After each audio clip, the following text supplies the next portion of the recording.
उरलेल्या किंवा शिल्लक राहिलेल्या पावभाजीचं तुम्ही काय करता? मी बघा आज त्यापासूनच मुलांना आवडेल अशी एक छान रेसिपी बनवली आहे. चला तर बघूया आजची रेसिपी काय आहे. त्यासाठी मी इथे 2 मोठे कप गव्हाचं पीठ घेतलेलं आहे. त्यामध्ये आवडीप्रमाणे तिखट घालून घेतलेलं आहे. थोडीशी हळद, अर्धा चमचा हिंग आणि चवीप्रमाणे मीठ घालून घेतलेलं आहे. त्याचबरोबर इथे मी फ्रेश ताजी अशी कोथिंबीर पण टाकून घेतलेली आहे.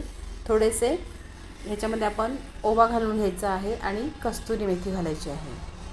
आता ही जी आपली उरलेली पावभाजी आहे ना, ती ह्याच्यामध्ये मी टाकून घेणार आहे.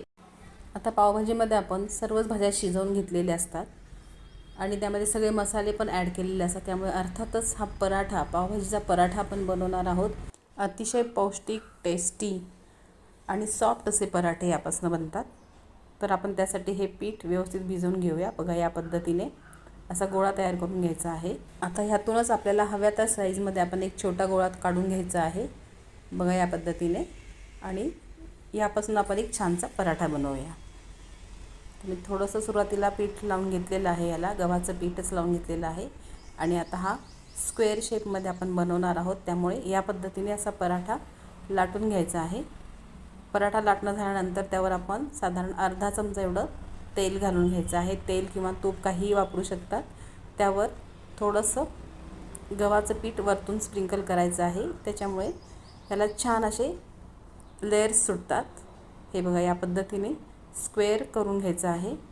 पुन्हा याला आपण एकदा पिठामध्ये घोळवून घेऊ आणि स्क्वेअर शेपमध्येच याचा पराठा लाटून घ्यायचा आहे.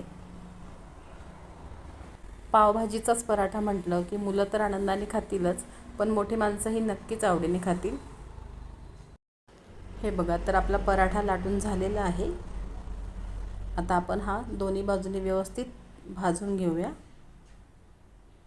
एक साईडने छान भाजला गेला आहे बघा. आता हा दुसऱ्या साईडने भाजून घ्यायचा आहे आणि वरतून आपण तूप, तेल किंवा बटर यूज करायचं आहे. मी इथे बटरच यूज केलेलं आहे पराठा भाजण्यासाठी. दोन्ही बाजूनी पराठा छान शेकला गेला पाहिजे किंवा भाजला गेला पाहिजे. जेवढा छान क्रिस्पी भाजाल तेवढा तो पराठा जास्त टेस्टी लागणार आहे. बघा पहिला पराठा तर आपला एकदम छान झाला आहे बघा. तर याच पद्धतीने मी अजून काही पराठे करून घेतलेले आहेत.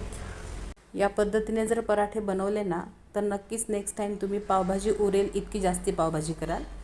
हा पराठा तुम्ही कोणत्याही सॉसबरोबर किंवा अगदी दह्याबरोबर ट्राय करा. रेसिपी आवडल्यास अर्चना कुलकर्णी एकेच रेसिपी वर्ल्ड या चॅनलला लाईक, शेअर आणि सबस्क्राईब करायला विसरू नका. Bye bye.